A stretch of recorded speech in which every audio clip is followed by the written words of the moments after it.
अस्सलामुअलैकुम व्यूवर्स। कल का दिन पाकिस्तान की क्रिकेट के लिए एक बड़ा ही शानदार दिन था।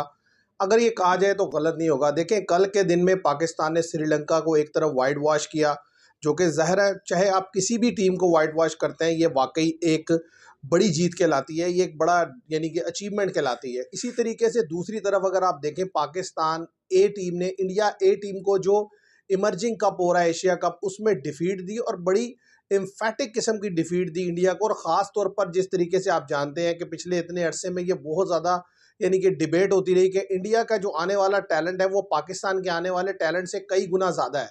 लेकिन जिस तरीके से पाकिस्तानी ए टीम ने डिफीट दी और जैसे लड़कों ने खेला, पूरी इंडियन टीम को 136 तक रिस्ट्रिक्ट किया, फिर आकर 2 विकेट पर चेज़ किया, तो मतलब यानी कि वाज़े तौर पर दिखा कि ऐसा नहीं है कि बहुत ज़्यादा कोई टैलेंट का डिफरेंस है।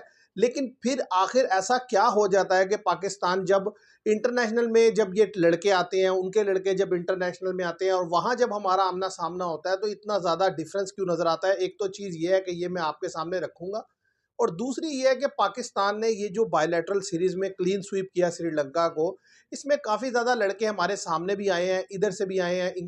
जो पाकिस्तान ए टीम है उधर से भी टैलेंट आता हुआ नज़र आ रहा है। लेकिन ये टैलेंट बायलैटरल सीरीज़ में तो परफॉर्म करता हुआ हमें दिखाई देता है, लेकिन जब बड़ा इवेंट आ जाता है, कोई वर्ल्ड कप आता है, चाहे वो T20 हो या 50 ओवर हो, उसमें रिफ्लेक्शन नज़र नहीं आती। तो इसके ऊपर भी बात करेंगे। ये दो इंपॉर्टेंट चीज़ें आज की वीडियो में मैं डिस्कस करने जा रहा हूँ। आपसे गुजारिश है कि वीडियो को एंड तक देखिएगा, आप डेफिनेटली समझ पाएंगे कि एक्चुअली रीज़न क्या है। देखिए व्यूअर्स, सबसे पहली बात अगर की जाए कि पाकिस्तान ए टीम ने इंडिया ए टीम को डिफीट दी, टैलेंट के लिहाज से अगर अंडर 19 देख लें, अंडर 20 देख लें, इतना ज़्यादा मेजर डिफरेंस नहीं होता। जिस चीज़ का बड़ा डिफरेंस है वो ये है कि हमारे यहाँ जो प्लेयर्स की ग्रूमिंग है वो उस तरीके से नहीं की जाती जैसे इंडिया में की जाती है। और लड़के को अभी जिसे कहते हैं आम लैंग्वेज में कच्चा प्लेयर है, अभी यानी कि फुली प्रिपेयर्ड नहीं होता, हम उसको डेब्यू करवा देते हैं इंटरनेशनल में, और जिसकी वजह से फिर जब वो वहाँ पर परफॉर्म नहीं कर पाता तो उसको वापस फेंक देते हैं। और फिर हमारे यहाँ प्रॉपर प्लेयर पर नज़र नहीं रखी जाती, उसको ग्रूम किया नहीं जाता। आप देखें, कामरान गुलाम बेहतरीन क्रिकेटर हैं, लेकिन आजकल कहाँ है, कहीं नज़र नहीं आ रहे। इसी तरीके से ये जो लड़के हमारे सामने खेलते हुए नज़र आ रहे हैं, जैसे सदाकत हुसैन की बड़ी ज़बरदस्त इनिंग्स खेली है कल, उन्होंने 70+ रन किए हैं, जिसमें 4 सिक्सेस शामिल हैं, 7 4 शामिल हैं। इसी तरीके से जो पाकिस्तान श्रीलंका का मैच चल रहा था, उसमें जो फैसल अकरम की बॉलिंग थी बड़ी ज़बरदस्त थी। आप देखें कि जिस तरीके से सुफियान मुकीम गेंद करते हैं, उससे भी बेहतर गेंद करते हुए दिखाई दे रहे थे। वसीम जूनियर ने जब से कमबैक किया है, रिदम में लग रहे हैं, रिवर्स भी कर रहे हैं, अच्छा विकेट टू विकेट स्किटी बॉलर है, कल मैन ऑफ द मैच हुए हैं। तो कहने की बात यह कि लड़के तो नज़र आते हैं, लेकिन फिर जैसे ही कोई मसला पेश आता है, वो अनफिट होते हैं या 1-2 मैच में परफॉर्म नहीं करते, फिर वो क्रिकेट से बिल्कुल ही दूर नज़र आते हैं। मतलब वो हमारे यानी कि जो कंसीडर करना होता है जिन 15-20 लड़कों में, हम उन्हें उनमें भी कंसीडर नहीं कर पाते, जिसकी वजह से फिर वो हमारी जो बेंच स्ट्रेंथ है वो बिल्कुल भी बनती हुई दिखाई नहीं देती। तो सबसे बड़ा मसला ये है कि हमारे यहाँ उस तरीके से ग्रूमिंग नहीं होती। अगर ग्रूमिंग हो, प्लेयर पर प्रॉपर नज़र रखी जाए, उसको जो है बार बार उसकी जो मिस्टेक्स हैं उनको रेक्टिफाई करके उसको ओवरकम किया जाए और फिर उसको मौका दिया जाए, तो मैं समझता हूँ हम एक बेहतर साइड बना सकते हैं तीनों फॉर्मेट के लिए। लेकिन होता क्या है कि लड़के ने परफॉर्मेंस दी, जब तक वो परफॉर्म कर रहा है ठीक है, जहाँ उसकी वीकनेसेस एक्सपोज होंगी, अब उसके ऊपर ये ना तो वो खुद को ही शायद वर्किंग करते हैं, ना कोचेज जो हमने रखे होते हैं वो उनको प्रॉपर वर्किंग करवाते हैं, जिसकी वजह से फिर वो टैलेंट जो है वो ज़ाया होने लग जाता है। और अगर ज़ाया नहीं भी होता तो वो अपनी वीकनेस की वजह से एक्सपोज हो जाता है। तो ये तो वजह है पाकिस्तान की, यानी कि ये जो जूनियर प्लेयर हैं ये बेहतर होते हैं, सीनियर आते आते इन्हें क्या हो जाता है। दूसरी बड़ा इंपॉर्टेंट क्वेश्चन जो मैंने आपके सामने रखा था कि bilateral series, no doubt Pakistan ने श्रीलंका को मैं समझता हूँ हर शोबे में आउट परफॉर्म किया, और सबसे बड़ी विक्ट्री मैं वही मानता हूँ जो पहले मैच में जो श्रीलंका को पाकिस्तान ने डिफीट दी थी। आप देखें कि मतलब चेज़ में यानी कि श्रीलंका था और ड्यू फैक्टर भी था, लेकिन इवन देन हमने 300 एक तो बनाना बड़ा कमाल था वहाँ पर, और दूसरा उसे डिफेंड करना उससे भी बड़ा कमाल था।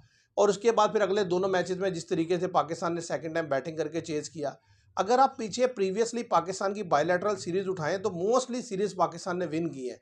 आप देखें, ये बायलैटरल सीरीज पाकिस्तान ने विन की है। इससे पीछे अगर आप चले जाएं तो इससे पीछे जो आपने बायलैटरल सीरीज खेली है साउथ अफ्रीका से, वो आपने विन की है। वेस्ट इंडीज़ के अगेंस्ट आप हारे हैं, बांग्लादेश के अगेंस्ट आप जीते हैं, न्यूजीलैंड के अगेंस्ट आप हारे हैं, आपने जिम्बाब्वे के अगेंस्ट जीती है, आपने ऑस्ट्रेलिया के अगेंस्ट जीती है, आपने आपने साउथ अफ्रीका को साउथ अफ्रीका में भी हराई है।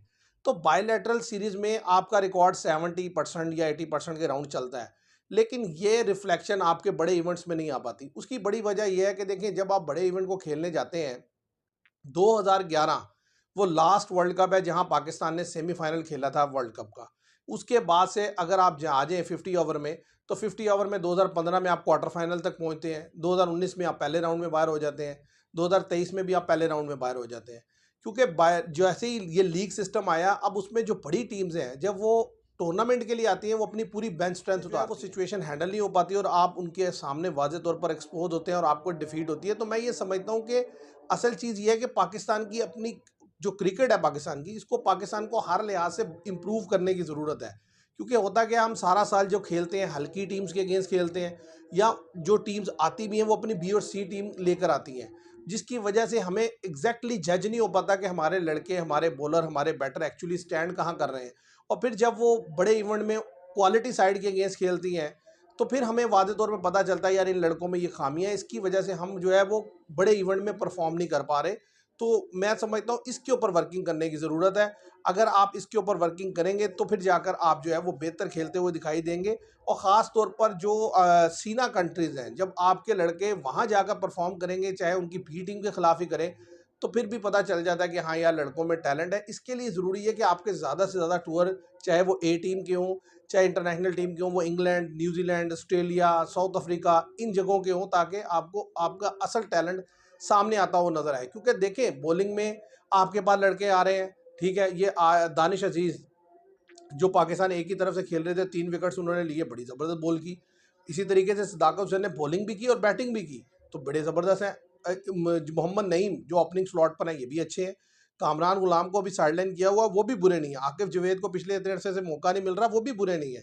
इसी तरह अब्बास अफरीदी हैं। तो कहने की बात, ये लड़के तो आपके पास हैं, लेकिन आप एक कॉम्बिनेशन नहीं डेवलप कर पा रहे कि टेस्ट में कौन खेलेगा, ओडीआई में कौन खेलेगा, T20 में आपने क्या कॉम्बिनेशन खिला तो रहे हैं, आप बेस्ट कॉम्बिनेशन नहीं सिलेक्ट कर पा रहे। आप देखें T20 में आपने वो प्लेयर्स रखे हैं जो मिडिल ऑर्डर में जिनका अपना रन नहीं हो पाता। आप सेन तलत ओडीआई में परफॉर्म करके दे रहा है, आप उसको वहां पर ओवर भी करवाएं तो मेरा ख्याल है बहुत ज़्यादा हेल्पफुल हो जाएगा पाकिस्तान के लिए। क्योंकि जिस तरीके से वो मिडिल ऑर्डर में आकर ये 3 में से 2 मैचेस में उन्होंने बड़े क्रूशल मोमेंट पर आकर 50s बनाई हैं। तो ये आपके ऊपर डिपेंड करता है कि आप उसको आगे किस तरीके से लेकर चलते हैं। फ़हीम अशरफ आपको परफॉर्म करके दे रहे हैं, मोहम्मद नवाज परफॉर्म करके दे रहे हैं। तो ऐसा नहीं है कि लड़के परफॉर्म नहीं कर रहे। फ़खर जमान ने 2 50 बना दी हैं यहाँ पर। तो अब इनके साथ मिलकर T20 का और ओडीआई का कॉम्बिनेशन आपने डेवलप करना है और अपनी जो गलतियां उस पर काबू पाना है। तब जाकर आप जो है वो जहां भी जाएंगे बेहतर खेलते हुए नजर आएंगे। इसलिए अभी T20 वर्ल्ड कप आने वाला है, तो नेक्स्ट वीडियो में आपके साथ शेयर करेंगे कि बेस्ट प्लेइंग 11 या बेस्ट स्क्वाड पाकिस्तान का क्या हो सकता है T20 2026 के लिए। आज के लिए इतना ही। Thank you very much.